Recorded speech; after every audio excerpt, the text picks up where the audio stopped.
In this lecture, we're going to look at the useful functions to work with dates and times. We can call the now function to get the current date and time. Let's select it. So here's the current date and time on my machine. We also have cur date, which is short for current date, and this returns the current date without the time component.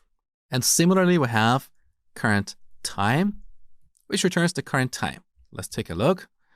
So here's the result. Pretty straightforward. Now we have a bunch of functions for extracting certain components in a date or time. For example, you can get the current date time and then extract the year by calling the year function. So here we call the now function.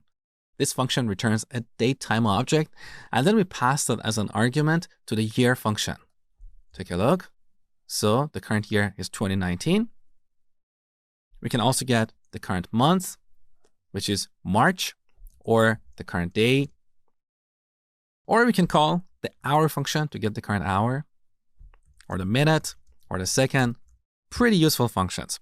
Now, all these functions return integer values, but we have two useful functions that return strings. For example, we can call day name to get the day of the week as a string. Or we can call month name to get the month as a string.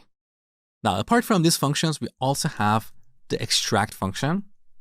The good thing about this function is that it is part of the standard SQL language. So if you want to be able to port your code to other database management systems, it's better to use the extract function. Here's how it works. When we call it, first we need to specify a unit, like year, month, day, second, and so on. So let's get the day from the current date. This returns 11, or we can extract the year from this date. That returns 2019. So when we call this function, we type out a unit, then the from keyword, and then a date time value. So these are the essential functions to work with dates and times. In the next lecture, we'll look at formatting dates and times.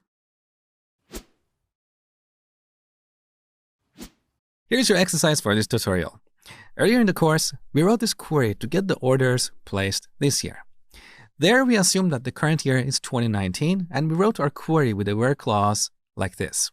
Now, as I told you before, this is an unreliable way of returning the orders placed in the current year, because next year, in year 2020, this query will return any orders placed after January 1st, 2019.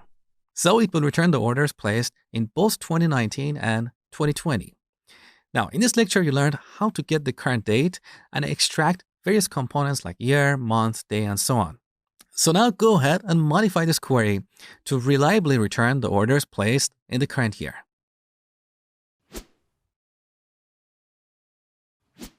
All right, the solution is pretty easy. Instead of hard coding a date value here, we should call the now function to get the current date time. Now we pass the current date time to the year function to extract the current year.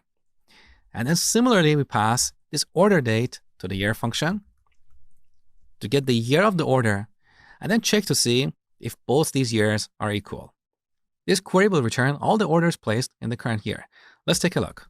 So, since we're currently in 2019, this query returns only one order that is placed in the current year.